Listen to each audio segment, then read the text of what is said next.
साथियों, आप सभी का इस प्लेटफॉर्म पर स्वागत है।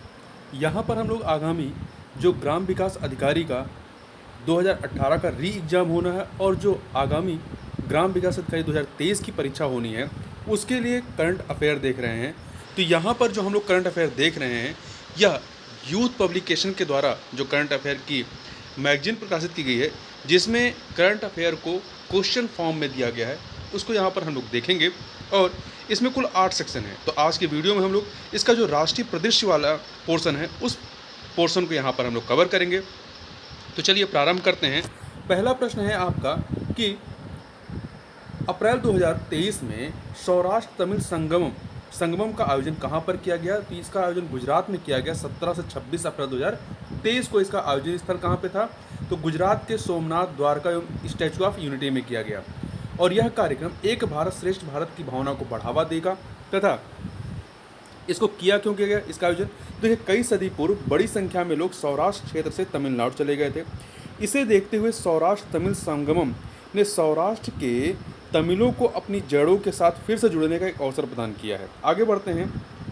अप्रैल 2023 में संगठन से समृद्धि किसी ग्रामीण महिला को पीछे नहीं छोड़ना अभियान किसके द्वारा शुभारंभ किया गया है? तो इसका शुभारंभ दीनदयाल अंत्योदय योजना राष्ट्रीय ग्रामीण आजीविका मिशन के द्वारा 18 अप्रैल 2023 को प्रारंभ किया गया है। अगला प्रश्न है आपका, अप्रैल 2023 में केंद्रीय गृह एवं सहकारिता मंत्री अमित शाह ने वाइब्रेंट विलेज प्रोग्राम का शुभारंभ कहां पर किया? तो इसका शुभारंभ अरुणाचल प्रदेश किबीथू में 10 अप्रैल 2023 को किया है। ठीक है। और किबीथू जो है ये अरुणाचल प्रदेश का सीमावर्ती गांव है। आगे चलते हैं। अगला है, अप्रैल 2022 में भारत निर्वाचन आयोग ने किस नए दल को राष्ट्रीय दल का दर्जा प्रदान किया है? तो आम आदमी पार्टी को दिया है। ठीक है। और वर्तमान में राष्ट्रीय दल का दर्जा प्राप्त पार्टियां कौन कौन सी हैं? तो भारतीय राष्ट्रीय कांग्रेस है, भारतीय जनता पार्टी है, बहुजन समाज पार्टी, भारतीय कम्युनिस्ट पार्टी, मार्क्सवादी, नेशनल पीपुल्स पार्टी और आम आदमी पार्टी है। कुल 6 पार्टियां हैं। ठीक है। आगे चलते हैं। अगला प्रश्न है आपका कि अप्रैल 2022 में जारी किए गए, एक सेकेंड, यहाँ पे ये भी ध्यान रखिएगा कि कुछ पार्टियों ने अपना राष्ट्रीय पार्टी का जो दर्जा था उसे खो दिया है। कौन कौन सी हैं? इसमें आपका अखिल भारतीय तृणमूल कांग्रेस AITMC है, भारतीय कम्युनिस्ट पार्टी CPI तथा राष्ट्रवादी कांग्रेस पार्टी NCP है। इन्होंने अपना जो है राष्ट्रीय दल का जो दर्जा था वो खो दिया है। आगे बढ़ते हैं। अप्रैल 2022 में जारी किए गए राज्य ऊर्जा दक्षता सूचकांक 2021-22 में शीर्ष स्थान किस राज्य ने प्राप्त किया है? तो कर्नाटक ने राज्य ऊर्जा दक्षता सूचकांक 2021-22 में। यह सूचकांक ऊर्जा दक्षता ब्यूरो द्वारा alliance for energy efficient economy के सहयोग से विकसित किया गया है। ठीक है। और ये इसका चौथा संस्करण रहा है। ध्यान दीजिएगा, इसमें कर्नाटक जो है आपका शीर्ष पर है। आगे चलते हैं। अगला प्रश्न है आपका, अप्रैल 2023 में इंडिया जस्टिस रिपोर्ट 2023 जारी की गई है। इस रिपोर्ट में बड़े राज्यों की श्रेणी में शीर्ष स्थान किस राज्य ने प्राप्त किया है? तो शीर्ष स्थान जो है कर्नाटक ने। किसने प्राप्त किया है? कर्नाटक ने प्राप्त किया है।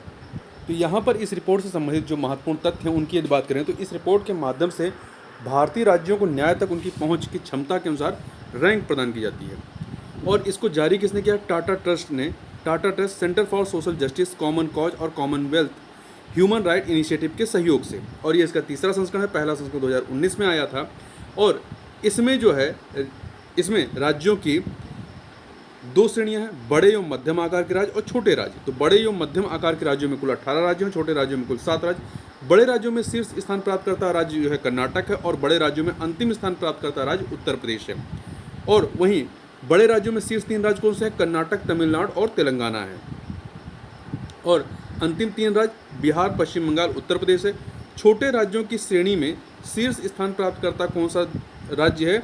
सिक्किम है। और छोटे राज्यों की श्रेणी में अंतिम स्थान प्राप्त करता गोवा है। आगे बात करते हैं। मार्च 2023 में जारी नागालैंड विधानसभा चुनाव परिणामों में सबसे अधिक सीटें किस दल ने प्राप्त की हैं? तो नेशनलिस्ट डेमोक्रेटिक प्रोग्रेसिव पार्टी ने। ठीक है। यहाँ पर सीटों की कुल संख्या कितनी है? तो कुल सीटों की संख्या 60 है यहाँ पर। आगे चलते हैं। एक सेकेंड, यहाँ पे ध्यान रखिएगा कि 7 7 मार्च 2023 को एनडीपीपी के नेता नेफ्यू रियो ने नागालैंड के मुख्यमंत्री के रूप में शपथ ग्रहण किया है और नेशनलिस्ट डेमोक्रेटिक पार्टी की हेकानी जखालू जो है नागालैंड की पहली महिला विधायक के रूप में निर्वाचित हुई हैं। अगला है मार्च 2023 में मेघालय राज्य की विधानसभा चुनाव परिणाम जारी किए गए हैं। इस चुनाव में सबसे अधिक सीटें किस दल को प्राप्त हुई हैं? तो नेशनल पीपुल्स पार्टी को प्राप्त हुई हैं। यहाँ पर भी कुल मेघालय में भी कुल 60 सीटें हैं, विधानसभा की 60 सीटें हैं, ठीक है।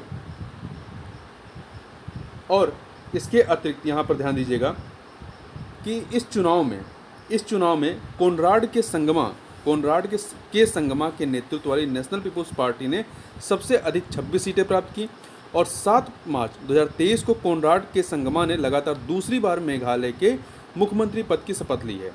मार्च 2023 में नई दिल्ली में रायसीना डायलॉग का आयोजन किया गया। इस सम्मेलन में मुख्य अतिथि कौन थे? तो जियार्जिया मेलोनी जो हैं ये इटली की प्रधानमंत्री रही हैं, ठीक है, इटली की प्रधानमंत्री थी और ये इस बार का 8वां संस्करण था। नई दिल्ली में आयोजित किया गया 2 से 4 मार्च 2023 को और इसका आयोजन करता कौन रहे? विदेश मंत्रालय द्वारा ऑब्जर्वर रिसर्च फाउंडेशन के सहयोग से पहला संस्करण 2016 में प्रारंभ किया गया था। और इसकी थीम क्या रही है? इसकी थीम रही है provocation, uncertainty, turbulence, lighthouse in the tempest. आगे बात करते हैं मार्च 2023 में त्रिपुरा विधानसभा के चुनाव परिणाम जारी किए गए। इस विधानसभा चुनाव में भारतीय जनता पार्टी ने कितनी सीटें प्राप्त की हैं? तो त्रिपुरा में कुल जो है 32 सीटें प्राप्त की। यहाँ पर विधानसभा में कुल 60 सीटें हैं जिसमें से 32 सीटें जो है भारतीय जनता पार्टी ने प्राप्त की है और अपनी सरकार बनाई है। यहाँ पर जो है 8 मार्च 2023 को भाजपा नेता मणिक साहा ने दूसरी बार त्रिपुरा के मुख्यमंत्री पद की शपथ ली है। मार्च 2023 में उच्चतम न्यायालय द्वारा दिए गए निर्णय के अनुसार मुख्य निर्वाचन आयुक्त एवं अन्य निर्वाचन आयुक्तों की नियुक्ति के लिए गठित समिति में कौन शामिल नहीं होगा? तो इसमें देखिए मुख्य न्यायाधीश, प्रधानमंत्री, लोकसभा विपक्ष के नेता ये शामिल होंगे, तो इसमें गृह मंत्री शामिल नहीं होंगे, ठीक है। आगे चलते हैं। मार्च 2023 में प्रधानमंत्री नरेंद्र मोदी ने कहां पर विश्व के सबसे लंबे रेलवे प्लेटफॉर्म का उद्घाटन किया है? तो कर्नाटक के हुबली धारवाड़ में इसका उद्घाटन किया गया है, ठीक है। और इस प्लेटफॉर्म का या स्टेशन का नाम क्या है? सिद्धरुड्डा स्वामी जी हुबली स्टेशन। इसकी लंबाई कितनी है? 1507 मीटर, मतलब 1.5 किलोमीटर से अधिक लंबा है, ठीक है। और इससे पूर्व गोरखपुर जंक्शन जो था वो विश्व का सबसे लंबा रेलवे प्लेटफॉर्म था जिसकी लंबाई कितनी है? 1366.33 मीटर। आगे बात करते हैं। जनवरी 2023 में भारत का पहला संविधान साक्षर जिला किसे घोषित किया गया है? कोल्लम को। ये कहाँ का है? केरल का। तो केरल के मुख्यमंत्री पिनराई विजयन के द्वारा इसको घोषित किया गया है और कोल्लम ने यह उपलब्धि संविधान साक्षरता अभियान द सिटीजन 2022 के परिणाम स्वरूप प्राप्त की है। द सिटीजन 2022 अभियान का उद्देश्य जिले को संवैधानिक रूप से साक्षर बनाना था। आगे बात करते हैं। जनवरी 2023 में देश का पहला पूर्ण डिजिटल बैंकिंग राज्य किसे घोषित किया गया है? तो केरल को घोषित किया गया है। आगे बात करते हैं। मार्च 2023 में यूरोपीय आयोग ने किस भारतीय उत्पाद को संरक्षित भौगोलिक संकेतक PGI का दर्जा प्रदान किया है? तो कांगड़ा चाय को किया गया है, ठीक है। और कांगड़ा चाय कहाँ की है? हिमाचल प्रदेश के कांगड़ा जिले में उगाई जाती है और इसे 2005 में GI टैग प्रदान किया गया था। 31 मार्च 2023 को कुल कितने उत्पादों को GI टैग प्रदान किया गया? 31 मार्च 2023 को कुल 33 उत्पादों को उद्योग संवर्धन और आंतरिक व्यापार विभाग के द्वारा प्रदान किया गया है, ठीक है। इसमें उत्तर प्रदेश के कुल 10 प्रोडक्ट हैं जिन्हें GI टैग दिया गया है। कौन कौन से हैं इसको नाम ध्यान दीजिएगा। बनारस पान, रामनगर भंटा, ये बैगन की प्रजाति है। बनारस लंगड़ा आम, हाथरस हींग, आदम चीनी चावल, अलीगढ़ ताला, प्रतापगढ़ का आंवला, नगीना लकड़ी शिल्प, बखीरा के पीतल के बर्तन, बांदा का सरज पत्थर शिल्प। इसके अतिरिक्त बिहार का एक मरजा चावल है, मध्य प्रदेश का रीवा का सुंदरजा आम है, लद्दाख का लद्दाख शिंग स्कोश लकड़ी पर नक्काशी है, छत्तीसगढ़ का नागरी दुबराज चावल है, तमिलनाडु के 6 हैं, मनपराई, मुरक्कू, कुम्बुम, पन्नीर, थ्राचाई ये अंगूर की प्रजाति है, मार्तंडम शहद, ऊटी वर्की, मनाम दुराई के मिट्टी के बर्तन और सलेम साबूदाना। तमिलनाडु के कुल 11 हैं। औथूर बेत्रिलई, माइलड़ी पत्थर की नक्काशी, शोलवंदन, बेत्रिलई, नेगामम सूती साड़ी, थेक्कन रतन शिल्प। इसके अतिरिक्त जम्मू कश्मीर के कुल 8 प्रोडक्ट हैं। बशोहली पेंटिंग, बशोहली पश्मीना ऊनी वस्त्र, ऊनी उत्पाद वस्त्र, भद्रवाह राजमा, रजौरी चिकनी वुड क्राफ्ट, मुशक बुदजी चावल, उधमपुर कलादी, रामबन अनारदाना, रामबन सुलाई शहद। यहाँ ध्यान दीजिएगा, कई बार प्रश्न पूछा जाता है कि भारत में जीआई टैग पंजीकरण का विनियमन वस्तुओं के भौगोलिक संकेतक पंजीकरण और संरक्षण अधिनियम 1999 के तहत किया जाता है। अगला है, फरवरी 2023 में क्षेत्रीय भाषा में निर्णय प्रकाशित करने वाला देश का पहला उच्च न्यायालय कौन सा बना है? तो यह है मद्रास उच्च न्यायालय, नहीं सॉरी, केरल उच्च न्यायालय। मद्रास में केरल उच्च न्यायालय है, ठीक है। और केरल की क्षेत्रीय भाषा क्या है? मलयालम है। आगे बात करते हैं, जनवरी 2023 में कौन सा जिला 5G तकनीक लागू करने वाला देश का पहला आकांक्षी जिला बन गया है? तो यह है विदिशा। विदिशा है। विदिशा कहाँ पे? मध्य प्रदेश का है। विदिशा मध्य प्रदेश का है। और विदिशा में 5G तकनीक लागू किया गया है स्टार्टअप सी डॉट के सहयोग से। और मध्य प्रदेश में आकांक्षी जिलों की संख्या कितनी है? कुल 8 हैं। और उत्तर प्रदेश में कितने हैं? 8 हैं। उत्तर प्रदेश के 8 कौन से हैं? तो बहराइच, बलरामपुर, चंदौली, चित्रकूट, फतेहपुर, श्रावस्ती, सिद्धार्थनगर, सोनभद्र हैं।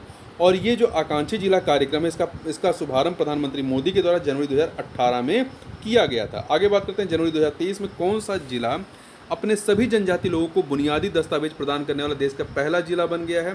तो ये है आपका वायनाड, केरल का वायनाड है, ठीक है। अगला है, जनवरी 2023 में 26वें राष्ट्रीय युवा महोत्सव का आयोजन कहाँ पर किया गया? कर्नाटक के हुबली में। 12 से 16 जनवरी 2023 को किया गया। इसका उद्घाटन कौन किया था? भारत के प्रधानमंत्री नरेंद्र मोदी ने। और इसकी थीम थी विकसित युवा विकसित भारत। ध्यान रखिएगा, विकसित युवा विकसित भारत। और यह इसका 26वां संस्करण रहा है। 26वां संस्करण था। आगे बढ़ते हैं, किस देश के राष्ट्रपति को गणतंत्र दिवस समारोह 2023 के अवसर पर मुख्य अतिथि के रूप में आमंत्रित किया गया? मिस्र के राष्ट्रपति अब्देल फतेह अल सीसी को, ठीक है, यहाँ पर आमंत्रित किया गया था। और 2022 में भारत और मिस्र ने अपने राजनयिक संबंधों की स्थापना की 75वीं वर्षगांठ मनाई थी, ठीक है, 75वीं वर्षगांठ मनाई थी। आगे बात करते हैं, जनवरी 2023 में प्रधानमंत्री नरेंद्र मोदी ने कहाँ पर विश्व के सबसे लंबे रिवर क्रूज MV गंगा विलास को झंडी दिखाकर रवाना किया? वाराणसी में किया, 13 जनवरी 2023 को। और ये वाराणसी से असम के बोगीबील डिब्रूगढ़ तक जाएगी। आगे बढ़ते हैं, और इसके साथ ही यहाँ पर बनारस में इन्होंने टेंट सिटी का भी उद्घाटन किया था। आगे बढ़ते हैं, जनवरी 2023 में प्रवासी भारतीय दिवस सम्मेलन का आयोजन कहाँ पर किया गया? मध्य प्रदेश के इंदौर में 17वें प्रवासी भारतीय दिवस का आयोजन किया गया 8 से 10 जनवरी 2023 के मध्य में। इसका आयोजनकर्ता कौन रहे? विदेश मंत्रालय, भारत सरकार और मध्य प्रदेश सरकार के द्वारा। इसकी थीम थी अमृतकाल में भारत की प्रगति के विश्वसनीय भागीदार। मुख्य अतिथि थे गुयाना के राष्ट्रपति डॉक्टर मोहम्मद इरफान और सम्मानित अतिथि थे ऑस्ट्रेलियन संसद सदस्य जनेटा मैस्केरेनहाश। आगे बात करते हैं, अगला है, एक सेकेंड, देखिए यहाँ ध्यान रखिएगा कि 2015 से एक संशोधित प्रारूप के तहत प्रवासी भारतीय दिवस सम्मेलन प्रति 2 वर्ष में एक बार आयोजित किया जाता है। पहले प्रत्येक वर्ष होता था, अब 2 वर्ष में एक बार होता है, ठीक है। तो इस बार 2 वर्ष बाद हुआ है, इसलिए महत्वपूर्ण हो जाता है। इससे पहले आपका 2021 में हुआ था। अगला है, जनवरी 2023 में केंद्रीय मंत्रिमंडल ने राष्ट्रीय हरित हाइड्रोजन मिशन को मंजूरी प्रदान की। इससे संबंधित निम्न कथनों पर विचार कीजिए। कथनों को देखने से पहले यहाँ एक फैक्ट याद रखिएगा कि प्रवासी भारतीय दिवस जो है पहला जो मनाया गया था वो 9 जनवरी 2003 को मनाया गया था, मतलब 2003 से इसका आयोजन किया जा रहा है, ठीक है। तो यहाँ पे 24 क्वेश्चन को देखते हैं। 3 फैक्ट दिए गए हैं राष्ट्रीय हरित हाइड्रोजन मिशन के बारे में। पहला है, इस मिशन का प्रारंभिक परिव्यय 19,744 करोड़ रुपए है, सही है। इससे प्रतिवर्ष कम से कम 5 मिलियन मीट्रिक टन की हरित हाइड्रोजन उत्पादन क्षमता का विकास होगा, ये भी सही है। इससे ग्रीन हाउस गैस उत्सर्जन में प्रतिवर्ष लगभग 50 मिलियन मीट्रिक टन की कटौती की संभावना है। तो ये 3 के तीनों कथन यहाँ पर सही है, तो डी ऑप्शन हो जाएगा। 4 जनवरी 2023 को इसको प्रारंभ किया गया है। आगे बढ़ते हैं, इसमें जनवरी 2023 में अखिल भारतीय पीठासीन अधिकारियों का 83वां सम्मेलन कहाँ आयोजित किया गया? तो इसका आयोजन जो है जयपुर में किया गया, राजस्थान के जयपुर में किया गया। और इसका उद्घाटन किसने किया था? 83वें अखिल भारतीय पीठासीन अधिकारियों के सम्मेलन का उपराष्ट्रपति जगदीप धनखड़ ने किया था। आगे बढ़ते हैं, और यहाँ ध्यान रखिएगा, पीठासीन अधिकारियों का पहला सम्मेलन वर्ष 1921 में शिमला में आयोजित किया गया था, ठीक है, शिमला में। और ये कहाँ पे हुआ है? राजस्थान के जयपुर में। आगे बढ़ते हैं। जनवरी 2023 में किस रेलवे स्टेशन को भारतीय खाद्य संरक्षण एवं मानक प्राधिकरण द्वारा 5 स्टार रेटिंग प्रमाण के साथ ईट राइट स्टेशन से सम्मानित किया गया है? ईट राइट स्टेशन से सम्मानित किया गया है। किसको किया गया है? Varanasi cant railway station, Varanasi को 5 जनवरी 2023 को सम्मान किसने दिया? भारतीय खाद्य संरक्षण एवं मानक प्राधिकरण FSSAI के द्वारा। आगे बात करते हैं, और यहाँ ध्यान रखिएगा कि Prayagraj junction railway station Uttar Pradesh का पहला ईट राइट स्टेशन है, ईट राइट स्टेशन है। आगे बढ़ते हैं। जनवरी 2023 में राष्ट्रीय जीनोम संपादन एवं प्रशिक्षण केंद्र national genome editing and training centre का उद्घाटन कहाँ पर किया गया? तो मोहाली में।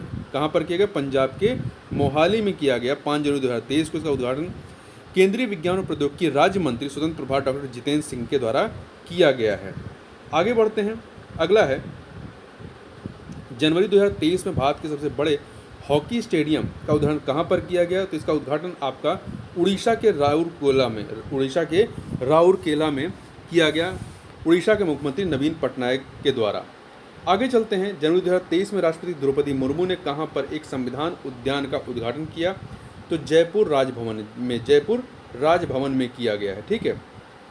अगला है, जनवरी 2023 में भारत की पहली हरित हाइड्रोजन मिशन परियोजना किसके द्वारा प्रारंभ की गई है? इसको NTPC के द्वारा 4 जनवरी 2023 को प्रारंभ किया गया है। आगे चलते हैं। इसमें यह परियोजना जो है NTPC और गुजरात गैस लिमिटेड का संयुक्त प्रयास है। अगला प्रश्न है आपका कि दिसंबर 2022 में केंद्रीय गृह मंत्री अमित शाह ने कर्नाटक के किस स्थान पर दुग्ध प्रसंस्करण हेतु मेगा डेयरी का उद्घाटन किया? कहां पर किया? कर्नाटक के मांड्या में 30 दिसंबर 2022 को किया गया। अगला है, देखिए यहाँ पे एक फैक्ट याद रखिए, सरकार की योजना अगले 3 वर्षों में देश की हर पंचायत में प्राथमिक डेयरी स्थापित करने की है। दिसंबर 2022 में प्रधानमंत्री नरेंद्र मोदी ने वीडियो कॉन्फ्रेंसिंग के माध्यम से वंदे भारत एक्सप्रेस को हरी झंडी दिखाकर रवाना किया। वह जोड़ेगी किसको? तो हावड़ा को न्यू जलपाईगुड़ी से। आगे चलते हैं, और ये ध्यान रखिए, ये 7वीं वंदे भारत एक्सप्रेस ट्रेन रही है, ठीक है। सरकार की योजना जो है अगस्त 2023 तक जो है 75 वंदे भारत ट्रेनों को चलाना है, परंतु अपने इस लक्ष्य से अभी जो है काफ़ी पीछे हैं। आगे बात करते हैं। दिसंबर 2022 में राष्ट्रीय गंगा परिषद की कौन सी बैठक आयोजित की गई? तो दूसरी की गई 30 दिसंबर 2022 को पश्चिम बंगाल के कोलकाता में, जिसकी अध्यक्षता वर्चुअल माध्यम से प्रधानमंत्री नरेंद्र मोदी ने की। आगे चलते हैं, और यहाँ ध्यान रखिएगा ये दूसरी थी, तो पहली का जो बैठक का आयोजन हुआ था 14 दिसंबर 2022 को उत्तर प्रदेश के कानपुर में आयोजित किया गया था। राष्ट्रीय गंगा परिषद के बारे में बात करें, इसका गठन 2016 में किया गया था। इसके अध्यक्ष प्रधानमंत्री होते हैं और उपाध्यक्ष केंद्रीय जल शक्ति मंत्री होते हैं। इसके सदस्य में जहाँ से गंगा नदी गुजरती है जिन राज्यों से, तो उत्तराखंड, यूपी, बिहार, झारखंड, पश्चिम बंगाल, 5 राज्यों से गुजरती है, तो 5 राज्यों के मुख्यमंत्री इसमें शामिल होते हैं। दिसंबर 2022 में सड़क परिवहन और राजमार्ग मंत्रालय द्वारा जारी वार्षिक रिपोर्ट भारत में सड़क दुर्घटना 2021 के अनुसार वर्ष 2021 में सड़क दुर्घटनाओं में जान गंवाने वाले लोगों की कुल संख्या कितनी रही है? तो ये रही है 1,53,972 रही है, ठीक है। इस रिपोर्ट को कौन जारी करता है? सड़क परिवहन और राजमार्ग मंत्रालय के द्वारा जारी किया जाता है। 2021 में सड़क दुर्घटनाओं में वृद्धि कितनी हुई? 12.6% हुई है। दिसंबर 2022 में प्रधानमंत्री की आर्थिक सलाहकार परिषद द्वारा जारी सामाजिक प्रगति सूचकांक के संबंध में विचार कीजिए।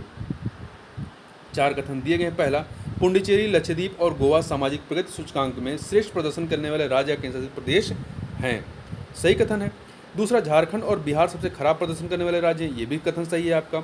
जिलों की श्रेणी में आइजोल, मिजोरम की राजधानी आइजोल, हिमाचल का सोलन और हिमाचल प्रदेश का ही शिमला सामाजिक प्रगति के मामले में अच्छा प्रदर्शन करने वाले शीर्ष 3 जिले हैं। राज्यों एवं जिलों के लिए जारी सामाजिक प्रगति सूचकांक में कुल 36 राज्यों या केंद्र शासित प्रदेशों तथा कुल 707 जिलों को शामिल किया गया है। ये 4 के चारों कथन यहाँ पर सही हैं, तो डी ऑप्शन हो जाएगा।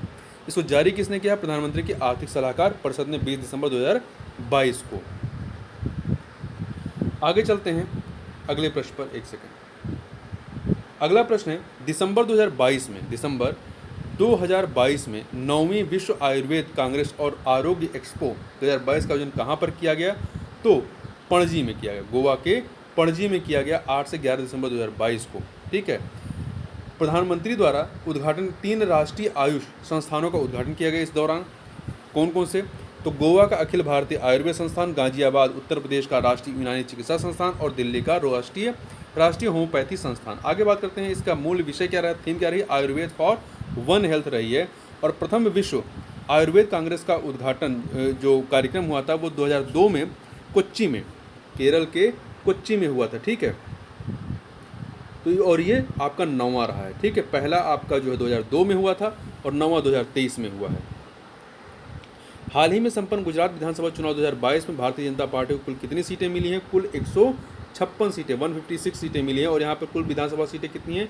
182, 182 हैं। कुल मतदान प्रतिशत का 64.33% जो है वो भारतीय जनता पार्टी को मिला है। आगे बात करते हैं आगे, और यहाँ पे ध्यान रखिएगा, भूपेंद्र पटेल ने लगातार दूसरी बार गुजरात के मुख्यमंत्री पद के रूप में शपथ ली। और यहाँ के राज्यपाल कौन रहे हैं? तो यहाँ के राज्यपाल जो हैं वो आचार्य देवव्रत हैं। और जो भूपेंद्र पटेल हैं गुजरात के 18वें मुख्यमंत्री रहे हैं। हाल ही में संपन्न हिमाचल प्रदेश विधानसभा चुनाव 2022 के संबंध में कौन सा कथन सही नहीं है? पहला, हिमाचल प्रदेश में विधानसभा चुनाव 12 नवंबर 2022 को कराया गया जिसमें कुल 65.92% वोट पड़े, सही कथन है। दूसरा, हिमाचल प्रदेश में कुल 70 विधानसभा सीटें हैं, नहीं, यहाँ पे 70 नहीं, कुल 68 विधानसभा सीटें हैं, 68। ठीक है। तो बी वाला आपका कथन सही नहीं है। इस चुनाव की मतगणना 8 दिसंबर 2022 को कराएगी जिसमें भारतीय जनता पार्टी को 40 सीटें, भारतीय राष्ट्रीय कांग्रेस को 40 सीटें और भारतीय जनता पार्टी को 25 सीटें तथा निर्दलीय को कुल 3 सीटें प्राप्त हुई। सही है। भारतीय राष्ट्रीय कांग्रेस के विधायक सुखविंदर सिंह सुक्खू हिमाचल प्रदेश के नए मुख्यमंत्री बने, ये कथन सही है आपका। आगे बात करते हैं, अगला प्रश्न है कि देखिए, दिसंबर 2022 में किस राज्य के गमछा को भौगोलिक संकेतक जीआई टैग प्रदान किया गया है? तो ये असम का है। कहाँ का है? असम का है। आगे चलते हैं, दिसंबर 2022 में अरुणाचल प्रदेश के किस जिले में भारत और चीन के सैनिकों के बीच हिंसक झड़प हुई है? तो तवांग क्षेत्र में। कहाँ पर? तवांग क्षेत्र में, तवांग सेक्टर में हुआ है। आगे बढ़ते हैं, अगला है नवंबर 2022 में 41वां भारत अंतर्राष्ट्रीय व्यापार मेला नई दिल्ली के प्रगति मैदान में आयोजित किया गया। इस मेले के फोकस राज्य कौन से थे? तो 2 राज्य थे, उत्तर प्रदेश और केरल। ठीक है। इसकी थीम क्या थी? Vocal for local, local to global. Vocal for local, local to global. Focus राज्य उत्तर प्रदेश और केरल रहे। भागीदार राज्य में महाराष्ट्र, बिहार, झारखंड रहे। और शामिल अन्य देश में कई सारे देश शामिल हैं। आगे बढ़ते हैं, नवंबर 2022 में प्रधानमंत्री नरेंद्र मोदी ने श्री नाड प्रभु केम्पेगौड़ा की कांस्य प्रतिमा का अनावरण कहाँ पर किया? तो कर्नाटक के बेंगलुरु में किया। इस प्रतिमा को नाम क्या दिया गया? Statue of prosperity. इसकी ऊंचाई 108 फीट है, 108 फीट है। केम्पेगौड़ा जो है विजयनगर साम्राज्य के अंतर्गत शासक थे 1510 से 1569 के बीच में। केम्पेगौड़ा ने वर्ष 1537 में बेंगलुरु शहर की स्थापना की थी। नवंबर 2022 में जारी गतिशील भूजल संसाधन आकलन रिपोर्ट 2022 के अनुसार निम्नलिखित कथनों पर विचार कीजिए। पहला, देश की कुल वार्षिक भूजल पुनर्भरण से अधिक है।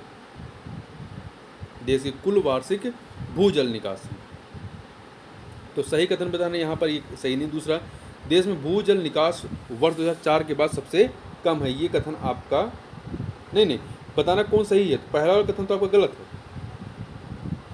कि देश की कुल वार्षिक भूजल निकासी कुल वार्षिक भूजल पुनर्भरण से अधिक है, ये कथन गलत। दूसरा वाला आपका सही है कि देश में भूजल निकास वर्ष 2004 के बाद सबसे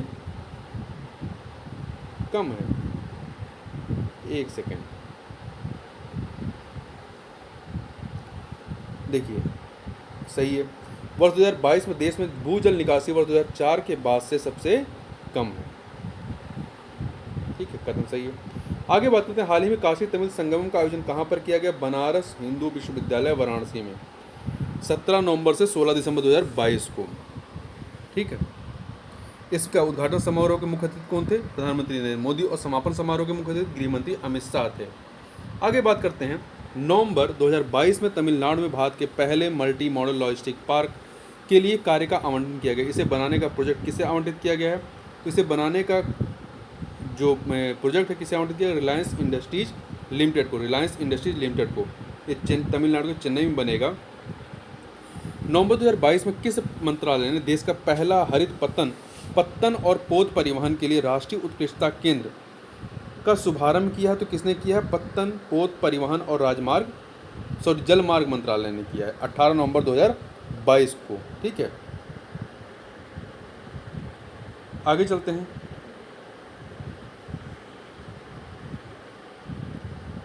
यहाँ एक फैक्ट याद रखिएगा कि इसका उद्देश्य क्या है? बंदरगाहों द्वारा वर्ष 2030 तक प्रति टन कार्बन उत्सर्जन को 30% तक कम करना है। नवंबर 2022 में 18वें अंतर्राष्ट्रीय टेलीमेडिसिन सम्मेलन का आयोजन कहाँ पर किया गया? तो केरल के कोच्चि में किया गया 10 से 12 नवंबर 2022 के मध्य में, और इसका 18वां संस्करण था। इसका उद्देश्य थीम क्या था? Strengthening health system through sustainable telemedicine and digital health. नवंबर 2022 में PM Gati Shakti multi model waterways summit 2022 का आयोजन कहाँ पर किया गया? तो इसका आयोजन वाराणसी में, उत्तर प्रदेश के वाराणसी में किया गया। कहाँ पर?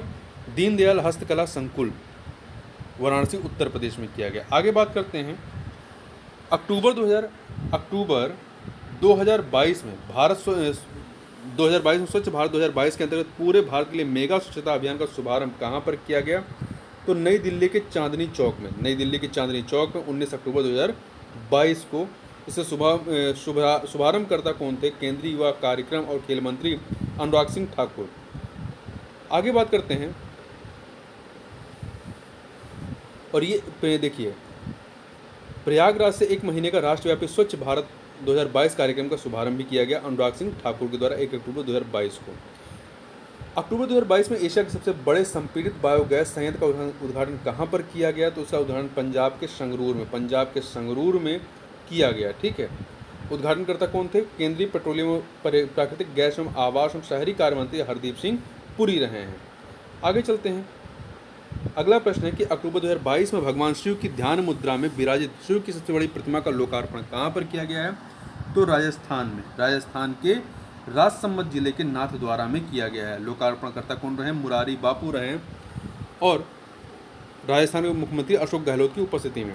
इसकी ऊंचाई कितनी है? 369 फीट है, 369 फीट, और इसका निर्माण तत्पदम संस्थान के द्वारा कराया गया है। इसको नाम क्या दिया गया है? विश्वास स्वरूपम स्टैचू ऑफ बिलीव। अक्टूबर 2022 में किस बाघ अभ्यारण्य को देश का 53वां बाघ अभ्यारण्य घोषित किया गया है? तो उत्तर प्रदेश के चित्रकूट में स्थित रानीपुर बाघ अभ्यारण्य को। आगे चलते हैं। अक्टूबर 2022 में प्रधानमंत्री भारतीय जन उर्वरक परियोजना एक राष्ट्र एक उर्वरक, वन नेशन वन फर्टिलाइजर का शुभारंभ किसने किया है?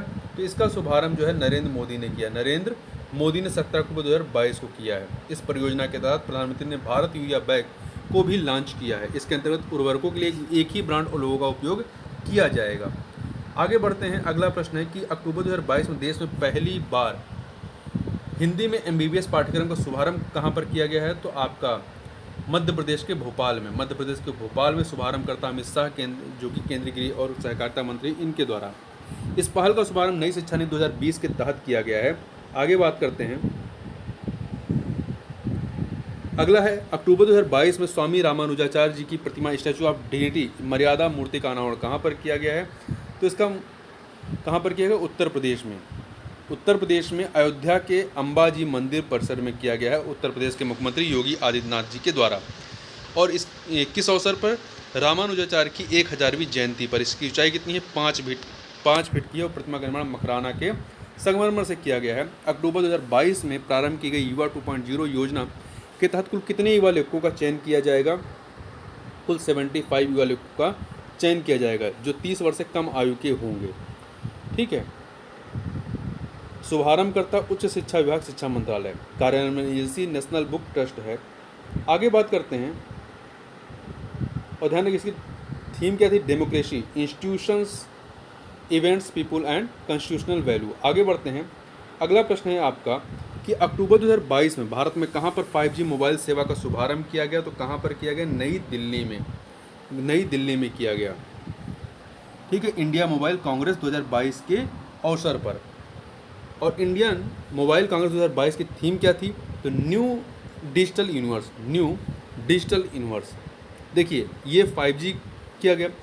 1G कब प्रारंभ किया गया था? 1979 में, 2G 1991 में, 3G 1998 में, 4G 2008 में, अब 2023 में 5G। आगे बढ़ते हैं। अक्टूबर 2022 में जारी स्वच्छ सर्वेक्षण 2022 के तहत किस शहर को लगातार छठे वर्ष भारत के सबसे स्वच्छ शहर का पुरस्कार प्रदान किया गया है? तो मध्य प्रदेश के इंदौर को, मध्य प्रदेश के इंदौर को दिया गया है। और भारत का पहला 7 स्टार कचरा मुक्त शहर घोषित किया गया है इसको। ठीक है, आगे चलते हैं। अगला है अक्टूबर 2022 में हिंदुस्तान उर्वरक और रसायन लिमिटेड के किस प्लांट ने यूरिया उत्पादन प्रारंभ किया है? तो बरौनी ने, बिहार के बेगूसराय जिला में स्थित बरौनी ने किया है प्रारंभ। ठीक है, 19 अक्टूबर 2022 को। आगे बढ़ते हैं। अगला प्रश्न है आपका कि अक्टूबर 2022 में भारत के पहले एल्युमिनियम फ्रेट रेक, एल्युमिनियम के डिब्बों वाली मालगाड़ी 61 बोर नेलाश, देखिए BOVRNALHSMI, इसका उदाहरण आप उच्चारण आप अपने हिसाब से कर सकते हैं, का उद्घाटन कहाँ पर किया गया? तो भुवनेश्वर रेलवे स्टेशन, उड़ीसा के भुवनेश्वर रेलवे स्टेशन पर किया गया। इसका उद्घाटन किसने किया? केंद्रीय रेल संचार तथा इलेक्ट्रॉनिक और सूचना प्रौद्योगिकी मंत्रालय मंत्री अश्विनी वैष्णव ने किया है। आगे बढ़ते हैं। अक्टूबर 2022 में भारतीय प्रतिस्पर्धा आयोग के क्षेत्रीय कार्यालय पश्चिम का उद्घाटन कहाँ पर किया गया है? तो कहाँ पर किया गया है? महाराष्ट्र के मुंबई में, महाराष्ट्र के मुंबई में किया गया है। किसके द्वारा? केंद्रीय वित्त और कॉर्पोरेट मंत्री निर्मला सीतारमण के द्वारा किया गया, वीडियो कॉन्फ्रेंसिंग के माध्यम से। ठीक है, इसका क्षेत्रीय कार्यालय पश्चिम कहाँ पे है? वो मुंबई में है, वो आपका मुंबई में है। और ठीक, आगे चलते हैं। अक्टूबर 2022 में राष्ट्रपति द्रौपदी मुर्मू ने स्वच्छ सर्वेक्षण ग्रामीण 2022 के विजेताओं को पुरस्कार प्रदान किए। इस संबंध में निम्नलिखित तथ्यों पर विचार कीजिए। 2 कथन दिए गए हैं। पहला है, इसमें बड़े राज्यों की श्रेणी में तेलंगाना ने शीर्ष स्थान प्राप्त किया है, सही है। छोटे राज्यों के साथ प्रदेशों की श्रेणी में अंडमान और निकोबार द्वीप समूह ने सर्वोच्च स्थान प्राप्त किया है। 2 के दोनों सही हैं कि बड़े राज्यों में तेलंगाना और छोटे राज्यों के साथ प्रदेशों में अंडमान निकोबार द्वीप समूह, तो 2 के दोनों सही हैं, सी ऑप्शन हो जाएगा। अगला है, आगे बढ़ते हैं। अगला प्रश्न है कि अक्टूबर 2022 में राष्ट्रपति द्रौपदी मुर्मू ने जल जीवन मिशन कार्यात्मक मूल्यांकन के लिए पुरस्कार प्रदान किया है। इस संबंध में निम्न कथनों पर विचार कीजिए। यहाँ पर 3 कथन दिए गए हैं। पहला है कि 60% से अधिक आबादी को नल से जल प्रदान करने वालों की श्रेणी में पुडुचेरी ने शीर्ष स्थान प्राप्त किया है। 60% से कम आबादी को जल से नल प्रदान करने वालों की श्रेणी में तमिलनाडु ने शीर्ष स्थान प्राप्त किया। और मध्य प्रदेश के बुरहानपुर को देश का पहला हर घर जल प्रमाणित जिला होने का पुरस्कार प्रदान किया गया है। 3 के तीनों कथन यहाँ पर सही हैं, तो डी ऑप्शन हो जाएगा। आगे बढ़ते हैं अगले प्रश्न पर। यहाँ ध्यान रखिए, जल जीवन मिशन का शुभारंभ 2019 में हुआ था और संबद्ध मंत्रालय कौन सा? जल शक्ति मंत्रालय, भारत सरकार। इसका उद्देश्य 2024 तक हर घर को नियमित और गुणवत्तापूर्ण पेयजल उपलब्ध कराना है। अक्टूबर 2022 में प्रधानमंत्री नरेंद्र मोदी ने बल्क ड्रग पार्क की आधारशिला किस राज्य में रखी है? तो ये इसकी आधारशिला हिमाचल प्रदेश में रखी गई है 13 अक्टूबर 2022 को। ठीक है, देश में बनाए जा रहे 3 बल्क ड्रग पार्क कौन से हैं? तो एक आपका गुजरात जिसमें आधारशिला रखी गई है, नहीं, ये अभी आधारशिला हिमाचल प्रदेश के ऊना में रखी गई। इसके अंदर गुजरात, हिमाचल प्रदेश और यहाँ पे 3 है। ठीक है, यहाँ पे एक नाम रिपीट हो गया जहाँ तक है। आगे चलते हैं। आंध्र प्रदेश, ठीक है, आंध्र प्रदेश ये लिखा है। हिमाचल प्रदेश, गुजरात और आंध्र प्रदेश 3 है। अक्टूबर 2022 में चौथे हेली इंडिया शिखर सम्मेलन 2022 का उद्घाटन कहाँ पर किया गया? तो इसका उद्घाटन जम्मू कश्मीर के श्रीनगर में किया गया 10 अक्टूबर 2022 को। इसका उद्घाटन नागरिक विमानन मंत्री ज्योतिरादित्य एम सिंधिया ने किया है। आगे बढ़ते हैं। अक्टूबर 2022 में किसे भारत का पहला 24x7 सौर ऊर्जा संचालित गांव घोषित किया गया है? तो गुजरात के मोढेरा को, गुजरात के मेहसाणा जिले में स्थित मोढेरा को प्रधानमंत्री मोदी जी के द्वारा किया गया है। पीएम श्री स्कूल योजना को मंजूरी प्रदान की गई है। कब? सितंबर 2022 में, सितंबर 2022, 5 सितंबर 2022 को शिक्षक दिवस के अवसर पर। ठीक है, आगे चलते हैं। अगला प्रश्न है आपका कि अगस्त 2022 में प्रधानमंत्री नरेंद्र मोदी ने कहां पर दूसरी पीढ़ी 2G का एक एथेनॉल दूसरी पीढ़ी 2G का एक एथेनॉल संयंत्र राष्ट्र को समर्पित किया है। कहाँ पर किया है? पानीपत में, हरियाणा के पानीपत में 10 अगस्त 2022 को 10 अगस्त को विश्व जैव ईंधन दिवस मनाया जाता है। शुभारंभकर्ता कौन थे? प्रधानमंत्री नरेंद्र मोदी थे। आगे चलते हैं। नवंबर 2022 में किसके द्वारा डिजिटल शक्ति 4.0 के रूप में डिजिटल शक्ति अभियान का चौथा चरण लॉन्च किया गया है? किसके द्वारा? राष्ट्रीय महिला आयोग के द्वारा। ध्यान रखिए, डिजिटल शक्ति 4.0 राष्ट्रीय महिला आयोग के द्वारा, ठीक है, और ये इसका चौथा चरण रहा है। आगे बात करते हैं। सितंबर 2022 में केंद्रीय मंत्रिमंडल ने 5 राज्यों की जनजातियों को अनुसूचित जनजाति की श्रेणी में शामिल करने के प्रस्ताव को मंजूरी प्रदान की। 5 राज्यों की श्रेणी में कौन सा राज्य शामिल नहीं है? तो इसमें देखिए आपका तेलंगाना शामिल नहीं है, तेलंगाना शामिल नहीं है। इसमें उत्तर प्रदेश की जो 5 उत्तर प्रदेश की जनजातियाँ हैं उसमें गोंड, धुरिया, नायक, ओझा, पढ़ारी, राजगोट। हिमाचल प्रदेश में हट्टी हैं, हिमाचल प्रदेश के हट्टी, तमिलनाडु की नारी, कोरवन और कुरीविक्वारन, छत्तीसगढ़ का विजया, कर्नाटक का बेट्टा कुरुबा है, बेट्टा कुरुबा, ठीक है। तो 5 राज्य उत्तर प्रदेश, हिमाचल प्रदेश, तमिलनाडु, छत्तीसगढ़, कर्नाटक। 2011 की जनगणना के अनुसार अनुसूचित जनजातियों की भारत की कुल जनसंख्या में हिस्सेदारी कितनी है? 8.6% की। सितंबर 2022 में तत्कालीन मुख्य न्यायाधीश यू ललित ने किस राज्य केंद्र प्रदेश में राष्ट्रीय विधिक सेवा प्राधिकरण नालसा के नागरिक सेवा केंद्र का उद्घाटन किया? कहाँ पर किया? दिल्ली में किया, ठीक है।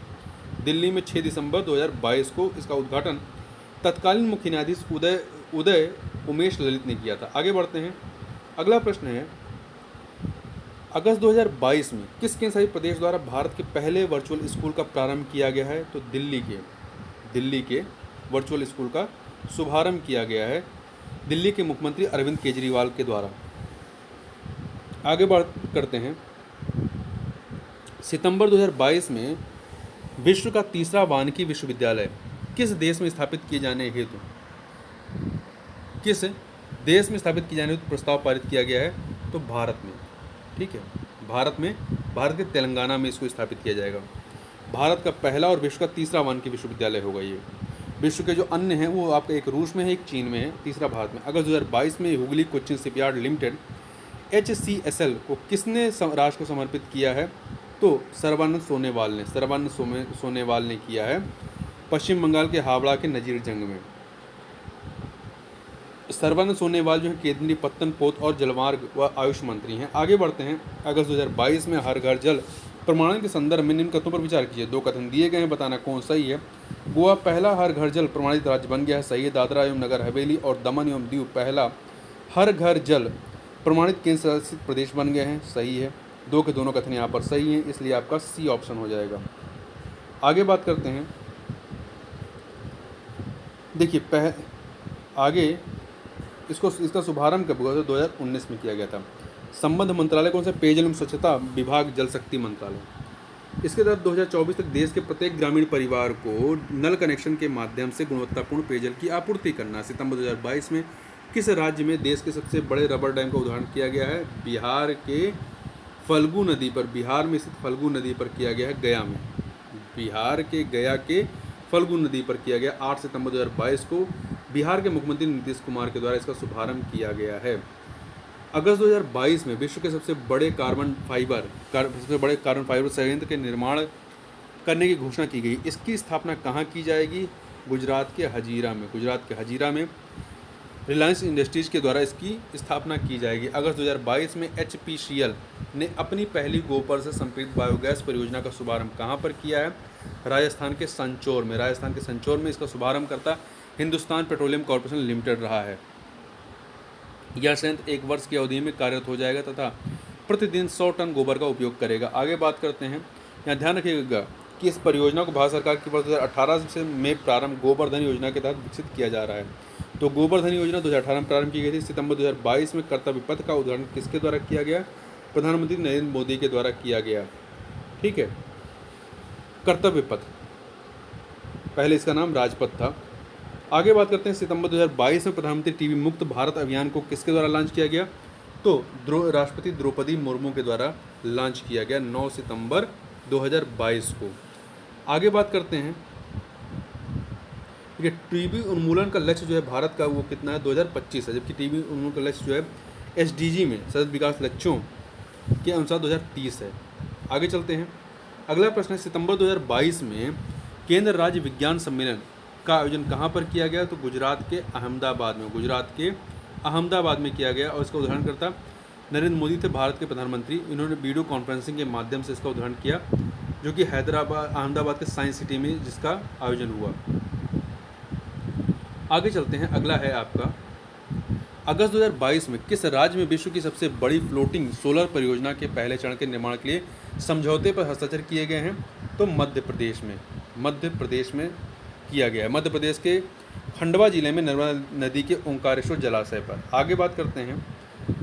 अगस्त 2022 में उच्चतम न्यायालय ने किस राज्य द्वारा प्रदत्त अनुसूचित क्षेत्रों के लिए सरकारी नौकरियों में स्थानीय लोगों को 100% आरक्षण देने की व्यवस्था को रद्द कर दिया है? तो कहाँ पर? झारखंड में किया है। झारखंड में रद्द किया गया है। ठीक है, आगे चलते हैं। अगस्त 2022 में यूनेस्को ने लंगत सिंह कॉलेज में स्थित 106 वर्ष पुराने खगोलीय वेधशाला को विश्व की महत्वपूर्ण लुप्त प्राय विरासत वेधशालाओं की सूची में शामिल किया। लंगत सिंह कॉलेज किस राज्य में अवस्थित है? तो बिहार में है। कहाँ पर है? बिहार में, बिहार के मुजफ्फरपुर जिले में है। अगला है, जुलाई 2022 में भारत में सीवर और सेप्टिक टैंक की सफाई कार्य करने में होने वाली मौतों की संख्या शून्य पर लाने के लिए कौन सी योजना तैयार की गई है? तो ये इसका नाम है नमस्ते योजना। 18 जुलाई 2022 को प्रारंभ की गई थी, 18 जुलाई 2022 को। इस संयुक्त परियोजना है पेयजल और स्वच्छता विभाग, सामाजिक न्याय और अधिकारिता मंत्रालय और आवास एवं शहरी मामलों के मंत्रालय की। नमस्ते योजना का पूरा नाम है national action plan for mechanised sanitation ecosystem. Bharat में स्वच्छता कार्यों में शून्य मृत्यु जैसे परिणाम प्राप्त करना इसका उद्देश्य है। आगे बात करते हैं। यहाँ एक चीज़ ध्यान रखिएगा कि वर्ष 1993 में मैला ढोने वालों पर रोक लगाने वाला कानून पारित किया गया था और 7वीं अनुसूची के अंतर्गत स्वच्छता जो है वो राज्य सूची का विषय है। आगे बात करते हैं। अगस्त 2022 में राष्ट्रीय जनतांत्रिक गठबंधन (एनडीए) के प्रत्याशी जगदीप धनखड़ देश के अगले उपराष्ट्रपति चुने गए हैं। जगदीप धनखड़ देश के कौन से नंबर के राष्ट्रपति हैं? तो ये 14वें राष्ट्रपति हैं। ठीक है, इससे पहले वेंकैया नायडू थे 13वें नंबर पे। आगे बात करते हैं। जुलाई 2022 में हर घर तिरंगा अभियान की घोषणा की गई। यह अभियान कब से कब प्रारंभ किया गया? तो 13 से 15 अगस्त 2022 के मध्य में प्रारंभ किया गया। इसका आयोजक कल्चर मिनिस्ट्री संस्कृति मंत्रालय रहा है। आगे चलते हैं। भारतीय विमानपत्तन प्राधिकरण किस हवाई अड्डे को देश के पहले कार्बन तटस्थ हवाई अड्डे के रूप में विकसित कर रहा है? तो ये है आपका लेह हवाई अड्डा है। ठीक है, अगला है। जुलाई 2022 में जल शक्ति मंत्रालय के अनुसार कौन जल जीवन मिशन के अंतर्गत देश का 100% हर घर जल प्रमाणित वाला पहला जिला बना है? तो ये है आपका बुरहानपुर, मध्य प्रदेश का बुरहानपुर है। ठीक है, आगे बात करते हैं। अगला प्रश्न है कि जुलाई 2022 में स्वयं की इंटरनेट सेवा वाला देश का पहला राज्य कौन सा बना है? तो ये है आपका केरल है। Kerala fibre optic network limited KOFON को दूरसंचार विभाग से इंटरनेट सेवा प्रदाता लाइसेंस मिलने के पश्चात केरल के मुख्यमंत्री B विजयन ने घोषणा की केरल देश का पहला और इकलौता राज्य जिसके पास अपनी इंटरनेट सेवा है। आगे बात करते हैं। जुलाई 2022 में राष्ट्रीय खाद्य सुरक्षा अधिनियम के लिए जारी राज्य रैंकिंग सूचकांक 2022 में किस राज्य को शीर्ष स्थान प्रदान किया गया है? तो उड़ीसा को शीर्ष स्थान दिया गया है। ठीक है, दूसरे नंबर पे आपको उत्तर प्रदेश है, तीसरे पे आंध्र प्रदेश है। आगे चलते हैं। अगला है जुलाई 2022 में पूर्वोत्तर के किन दो राज्यों ने सीमा विवाद को हल करने के लिए नामसाई घोषणा पर हस्ताक्षर किए हैं? तो अरुणाचल प्रदेश और असम ने। नामसाई जो है ये मुख्यमंत्री स्तर की बैठक के दौरान होता है। आगे चलते हैं। अगला प्रश्न है 21 जुलाई 2022 को नीति आयोग द्वारा भारत नवाचार सूचकांक इंडिया इनोवेशन इंडेक्स 2021 जारी किया गया। इससे संबंधित निम्नलिखित तथ्यों पर विचार कीजिए। पहला, यह इस सूचकांक का तीसरा संस्करण है, सही है नवाचार सूचकांक का। दूसरा, बड़े राज्यों में कर्नाटक को शीर्ष स्थान प्राप्त हुआ, ये भी कथन सही है। दो के दोनों कथन यहाँ पर आपके सही हो जाएंगे। नीति आयोग के द्वारा इसको जारी किया गया है। पहला संस्करण 2019 में आया था, अक्टूबर 2019 में। दूसरा संस्करण 2021 में आया था। आगे बात करते हैं। देखिए, बड़े राज्यों में शीर्ष स्थान पर कर्नाटक है, निम्न स्थान पर छत्तीसगढ़ है, पूर्वोत्तर पहाड़ी राज्यों में शीर्ष स्थान पर मणिपुर है और इसमें निम्न स्थान पर कौन सा है आपका, नागालैंड है। वहीं केंद्र शासित प्रदेशों में जो शीर्ष पर है वो चंडीगढ़ और सबसे नीचे लद्दाख है आपका। आगे बढ़ते हैं, अगला प्रश्न है आपका, जुलाई 2022 में जारी राज्यों की स्टार्टअप रैंकिंग 2021 के संबंध में विचार कीजिए। 4 कथन दिए गए हैं। पहला है, यह रैंकिंग केंद्रीय वाणिज्य एवं उद्योग, उपभोक्ता मामलों, खाद्य एवं सार्वजनिक वितरण तथा कपड़ा मंत्री पीयूष गोयल ने जारी किया है। सही है। इस रैंकिंग में गुजरात और कर्नाटक श्रेणी ए में सर्वश्रेष्ठ प्रदर्शन करने वाले राज्य माने गए हैं। सही है। मेघालय श्रेणी बी में सर्वश्रेष्ठ प्रदर्शन करने वाला राज्य सही है। उत्तर प्रदेश को असम, पंजाब, तमिलनाडु तथा उत्तराखंड के साथ लीडर्स वर्ग में रखा गया, ये भी कथन आपका सही है। तो डी ऑप्शन हो जाएगा, डी ऑप्शन आपका यहाँ पर सही हो जाएगा। इस प्रकार से इस वीडियो में हम लोग ने सारे जो भी राष्ट्रीय प्रदेश से संबंधित करंट अफेयर उसको देखा। तो इस वीडियो में बस इतना ही, मिलते हैं नेक्स्ट वीडियो में। तक के लिए बहुत बहुत धन्यवाद।